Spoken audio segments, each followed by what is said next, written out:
Ito ang Presidential Broadcast Service. Radyo Pilipinas.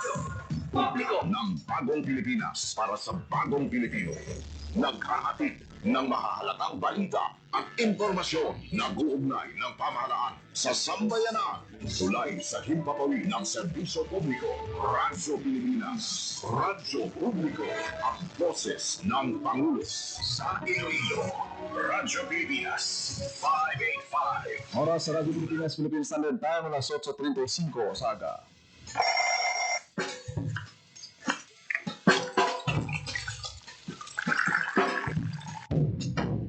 Aga sa Iloilo.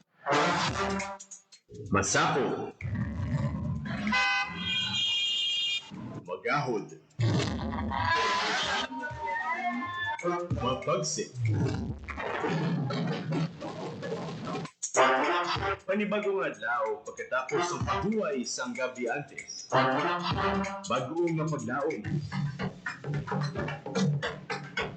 Isa naman kapag lumakas sa matahong nga palaaputon. Iloilo Morning, ang programa nga kaupod ninyo sa pamahaw kunaga. Magatulong sa labing ulihin nga balita. Mga istorya halin sa Iloilo, kag iba niya bahin sa rehiyon. Mga ginahuluhang balan, kag mga trending topics sa social media. Ululupod naton at tubangon ang maayo nga aga. Magpamati na sa Iloilo Morning. Diri sa 585 kHz sa AM band sa inyong mga radyo. Radyo Pilipinas Iloilo, the only government radio station in Western Visayas.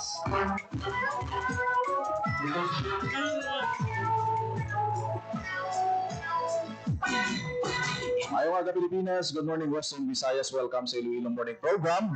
Subo adlaw sang Lunes, Enero 12, nakita tuwing 2026. Kadasig lang sang panahon, Lunes na naman. Sako nagid ang syudad sang Iloilo sa mga pagpanghanda para sa Dinagyang Festival. Opening salvo sang nagligad nga Sabado kag Domingo. Ano ang inyo sininga na obserbaran? Ano nga mga tribo ang inyong nanamian nga daw puli gid sang corona para sa kasadyahan sa kabanwahanan kag Dinagyang Ati Tribe Competition. Pero damo sa mga challenges nga naatubang ang aton siniyang pagpatigayon sa opening salvo. Isa na dira ang maulanon nga tiyempo sa nagbigan nga Sabado na nagtublag sang performance ang pinaka mga tribo, especially diri sa Iloilo Sports Complex. Kadanlog sang sining pinulik board blank nga nagaserbe tablado kag performance area sa aton nga mga tribo. Tikon ulanan nina may tumbo-tumbo na mga hakwat-hakwat man ang aton nga mga warriors mo. May mga formations dalagan-dalagan ti medyo na pamatudan kag nahibaluan. Kaobserbaran sang kadaman. At kung mag-amo sining sitwasyon sa highlights hindi Dinagyang Ati Tribe Contest ay kasadyahan sa kabanwahanan, delikado. Posible nga maapektuhan ang performance sa mga tribo nga magapresundayag. Dugang pa ang safety sa aton ng mga warriors, mga dancers naton dira nga base madalog sila bala no kabay pa palayo lang may madisgrasya, may mabalian, mga ano sila no.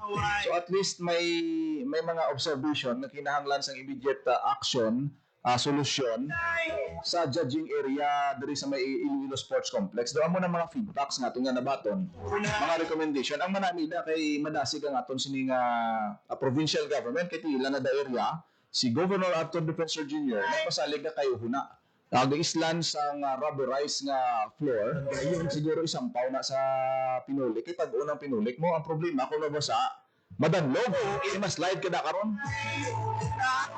Diri sa Freedom Grandstand yati rain or shine niya, okay gida ang lokasyon. May ari pag diri nga propose iga pahamtang sa may Gaisano Lapas nga area. Amo na ang mga adjustment. May ara pagita sang duwa pa ka semana para nga i-address ang ining mga concern para sa maayo nga outcome kag resulta sa highlights ng Dinagyang nga gina-anticipate naton nga dagsaon sa aton nga mga pumuluyo kag bisita. Babo na subong sa mga nagalagaw advance di sa Iloilo City kaya ang iba na hindi na sila sa highlights ng Dinagyang mga kadto. Ginahimo nila na iban a week before, ara na sila. Ang iban sila nagkakadto pa sa ati-atihan, sa Kalibo, after Kalibo, kadto sa Iloilo, bisita sa mga matahong ng mga resorts, diri sa Western Visayas. O kung paghimaras ka, hindi ka mo matingala nga damo ta mga mga foreigner na nagalagaw sa buong diri sa may Iloilo City. Tikabay pa nga nagalook forward kita nga ma-address ang mga concern nga ni sa highlights ng dinagyang ma-improve. Ano nang manami kisa sang opening salbo kay matilawan gawa. May dry run sa mga aktibidad. Ibaloon naton karon kung anong mga updates ni sa Iloilo City Hall. Si former ICPO Director Colonel Kim Ligada ginawardan sa Certificate of Commendation sa Iloilo City Government sa ginhiwat nga flag ceremony subong aga. Nadasig sa transition kay tibusan sa ulang tong planning activity. Dinagyan site task group chief pa na si Colonel Kim Ligada mo para sa dinagyan, pero bangod sa mga series of transition last week na halos everyday may mga updates isin na maglaom na si ICPO Director Colonel Kim Ligada Islan kung na-relieve bilang ICPO Director. Ang importante din nga ang template for security naplastar na. Kung sino man na magpungko, ready to implement na pasalig sa aton sining kapulisan ang augmentation ara duga ng mga force multipliers established na sa tiyak sang pag deny sa Iloilo City Government nga i-implement ang signal shutdown in place na ang security preparation sa entire celebration sang dinagya. Grabe ang mga performance sa sang mga tribo sa opening salvo. Kit daw preparado na din sila. Patilaw pala na performance pero daw ma-excite ka kung matanaw mo. Masiling ka agahan ko pa na yun sa January 24 or 25. Sigurado ginayang sa malawig na preparasyon sige nga practice ang month of September pa lang niya practice na mga tribo. Subong ready na kung magaluto na ng ilas niya nga ikasangkol sa pag-perform sa sinanadlaw. Kung mo sa ako niya tunay, ako sa imo nalipay. Oras sa Radyo Pilipinas, alas 8:43 sa aga, kuwauntaan mga updates na gikan sa Iloilo City Hall kay Emma Rose Santiagudo nga tambong sa sining flag ceremony sa Iloilo City Government. Himaloon nato ng mga updates dito. Ano ang mga balantayan nato ng mga balita na gikan sa Iloilo City Government.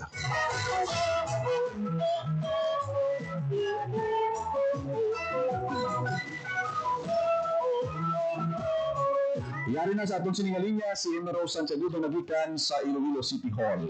And mayong aga. Mayang aga, Jen. Mayang aga sa mga tagpalamatin natin sa Iloilo Morning. Bago lang git takot ang regular flag raising ceremony sa Iloilo City Government. Regular na flag raising ceremony dito sa may Atubangan Iloilo City Hall grounds. Gintaon natin ni Iloilo City Mayor Raisa Treñas, sila na itong mga konsehal, present man sa regular flag raising ceremony. Ang mga katapusan Iloilo City Police Office, Diyan inagitagaan sa award and commendation si outgoing Iloilo City Police Officer Director Kim Ligada and ang mga performing units ng ICPO nga ginakapig may mataas na accomplishment in terms of drug operations, in terms of total number of drugs nga ilan na recover sa mga bypass operations. So kaina gintagaan sa award si Ligada kag pila ka mga police station units kag siling ganin ni Mayor Raisa Treñas nagapasalamat siya sa nga contribution sa kapulisan, especially under the administration ni ICPO outgoing Director Kim Ligada kay madamo man sa mga illegal drugs nga natipon kag na-confiscate ang kapulisan sa iya nga administrasyon. So gani ang goal sa Iloilo City by 2026 is na wala dapat, no?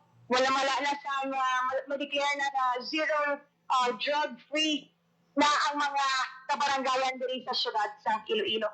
Taga-ari man sa ina, Jen, sa kahiwatan, no? Sa flag racing, ang magapoko as acting ICPO, director na si Sir Roland Bulalakaw, kasi ni ang Deputy Regional Director for Operations, no?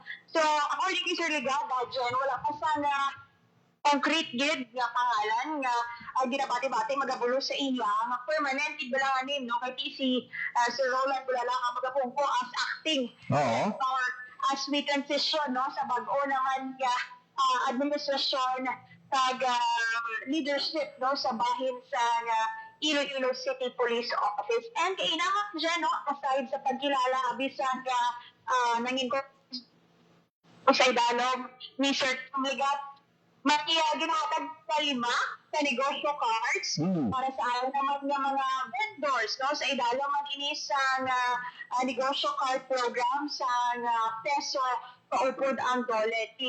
Nalipay kayo na ang may 5 kita kayo ng vendors. So, ano ni siya, no? Na basikleta na may pakaangot na lang Sidecar. sure, dira sila pwede ka butang sa ilang ibaligya ng mga pagkaon or kung ano dira. Kag may tabon siya, no? So, ako ini nabulig sa mga vendors naton, especially may mga nakita gani kita nga sa una, bala dyan mga nagabaligya lang, nagalibod lang. Office, isa to sila sa mga nakabaton sa negosyo card, sila po ginini nga bulig sa ila para mapa-award pa nila ang ila nga pagnegosyo, no? And itong gako lang dyan, hapon nangin madinong agon kag puro gib sa pawo ang Iloilo Freedom Grandstand sa ginpatigayon yang opening salvo para na sa Dinagyang Festival 2026, no? So, almost 2 weeks na lang kag ma-witness na naton ang highlights ng Dinagyang Festival 2026.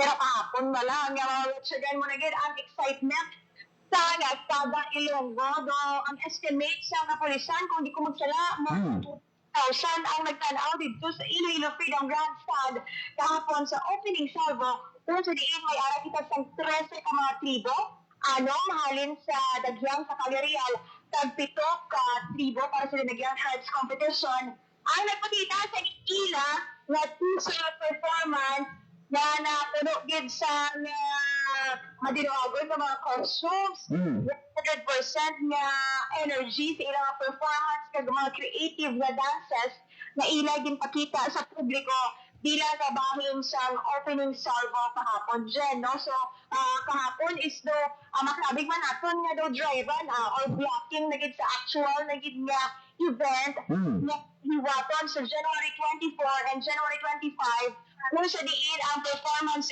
area sa mga table natin arawan sa Iloilo Freedom Grandstand at sa Iloilo Sports Complex. By the way, Ems, may ginapropose na bigan na may ikatatlo na judging area. Ano rin confirm rin man isang IFFI nga madugang man sila sa judging area? Ang though i-clarify natin dyan kung judging area siya or performance area, kay hindi ko magsala, ang ginamin na dugang na performance area para sa aton mga tribo, dira sa may bahin sa lapas, no?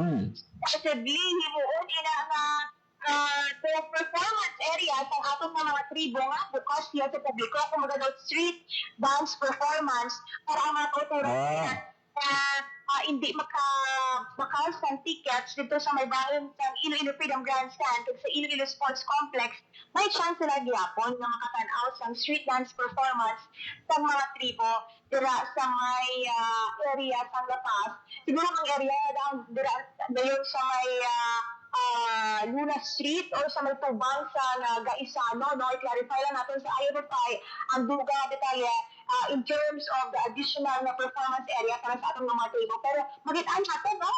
Kung gumawa natin to mix our action sa una sa publiko sa tining pag-limit sa duwa ka areas. Pero kung atawon mo ang mga performances nila dyan sa mga tribo, so marami man sa katawhay, malapad ang area dito sa may sports complex Bulain naman ko lang ang view, no? So, makita ko din ang overall na choreography, unlike na kung duriya sa mga dalanon na medyo pagilunotok, hindi mo kaya ma-appreciate ang choreography, abi, ang ilang style. Nakapili ka gid sang mga angles mo dito sa may Iloilo Sports Complex kay maligwa gid yan, no? Kag sa mga naga-tanaw online, makapusto gid ang aton mga documenter ang mga nag-cover sa sining event. Galing kay ti isang opening salvo, medyo ang iban to nag-try ko no, jutayan lang madannog iban kay naulanan. Siguro naumpisahan na giman nga islan ang Freedom Grandstand wala gid problema. Ang sports complex, ang Pinolik board, dagdamo recommendation ng mga tribe manager na kung pwede islan kag tiba positibo ng response ang Iloilo Provincial Government EMS, no? Yes. Kaya akong na-mention na medyo nabasa, ang to siya, opening salvo para sa kasadyan, kabalunganan, sa Sabado, no? Kay unfortunately, may pagbubo sa ulan na na-experiensyahan, no? So, huli lang, ginapangabay natin. So far, nag-ugyo naman ang panahon dyan sa mga dinagyang festival na highlight. So, rare naman na kadamo, gidang ulan. Pero halimbawa, abi kahapon,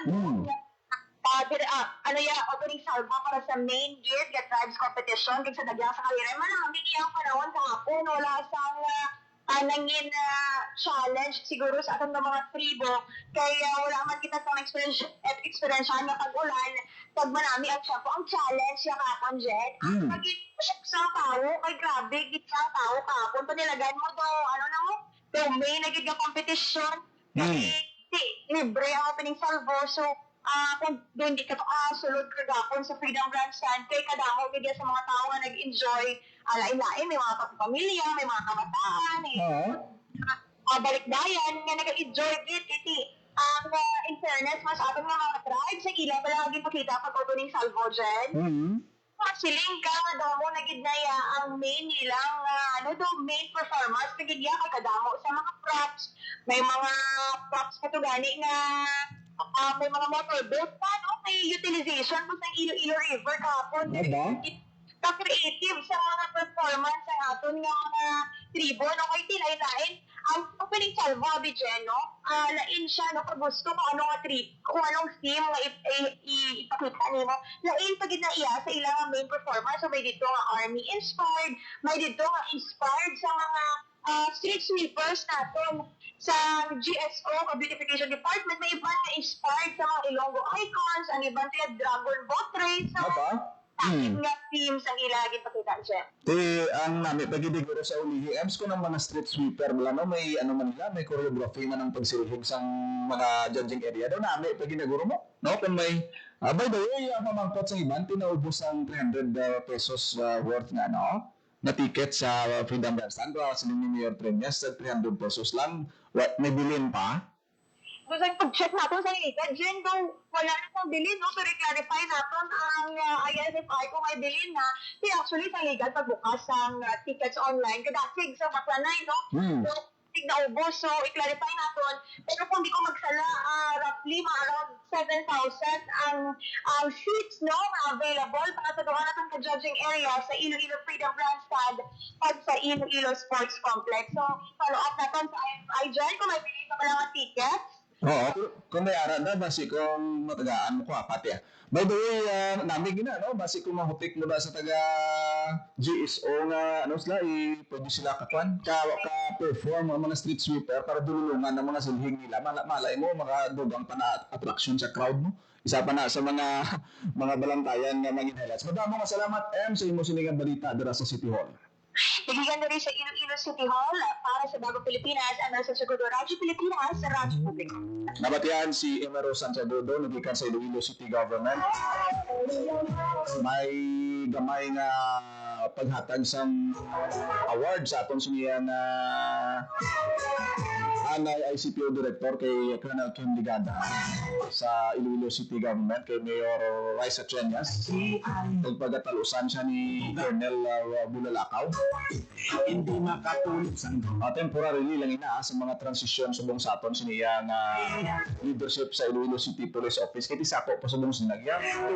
Alos sa kanadlaw may mga updates. Hindi mapunggan. Dua gyud niya katama ang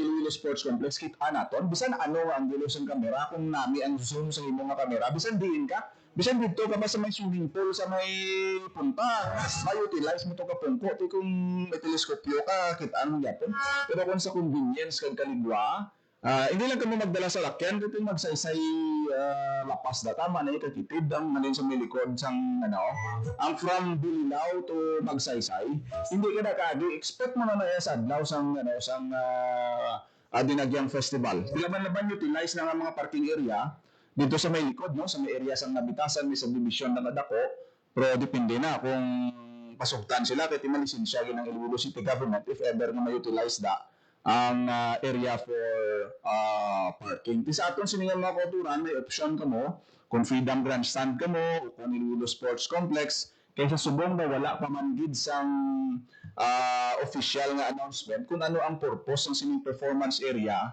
dira sa may Werbana Street Lapas kung wala may mga judge na da nga matanaw man sang performance kasi una apat mo naanad kita nga apat ang performance siguro kahit hindi man carousel type ang bateryos mo lang naguro ang level sang kakapoy kasi una mag-blocking ng mga tribute apat ginaya ka apat ka judging area, praktisan mo ginati mapo mo na. Subong may na nagduwa pero malayo-layo gawa ang distansya. Hindi mapunggan. So bantayan nato nang ining mga pagbago sa selebrasyon sa Dinagyang Festival. Oras sa Radyo Pilipinas, alas 8:58 sa aga sa pagpangalagad sa Iloilo Morning. Wala na kita tiyempo diri sa atong sining nga programa. Salamat sa inyong pagupod kag pagpamati. Ako naging lamang inyong alagad, Gino Baclay. Mayong aga Pilipinas, God bless Iloilo.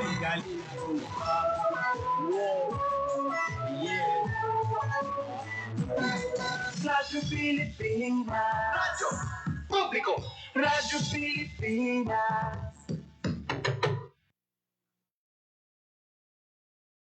Ang inyong tulay sa himpapawid ng serbisyo publiko, ang Presidential Broadcast Service, Radyo Pilipinas, Radyo Publiko. Radyo Pilipinas. Radyo Publiko. Kinilala ng pag-international at prestigyosong Asia Pacific Broadcasting Plus Awards 2025 para sa kategorya ng government streaming. Ito ay dahil sa epektibo nitong pagsasanib ng mga tradisyonal na media tulad ng telebisyon, radyo at print para masabayan ang mabilis na pagtinog ng mundo ng digital at social media tungo sa mas epektibong paghahatid ng mahahalaga at napapanahong mga impormasyon sa mamamayang Pilipino. Kinilala rin ang Radyo Pilipinas dahil sa patuloy na pag-akyat ng rating. Ngayon ay matatag sa pang-apat na pwesto sa Mega Manila ayon sa pinakahuling Nielsen Radio Audience Measurement Survey. At sa social media, nakamit ang mahigit 2,000% pagtaas ng bilang ng mga sumusubaybay sa Radyo Pilipinas page sa unang bahagi ng 2025. Patunay ito na ang inyong Radyo Pilipinas Radyo Publiko ay tunay na kaagapay ng inyong pamahalaan sa paghahatid ng serbisyo sa mga mamamayang Pilipino. Mula sa aming lahat, sa ngalan ng inyong pamunuan at mga kawani ng Presidential Broadcast Service, kasama ang inyong mga himpilan ng Radyo Pilipinas sa buong kapuluan. Maraming salamat po sa inyong lahat, sa inyong pagtangkilik at pagkilala. Radyo Pilipinas. Radyo Publiko.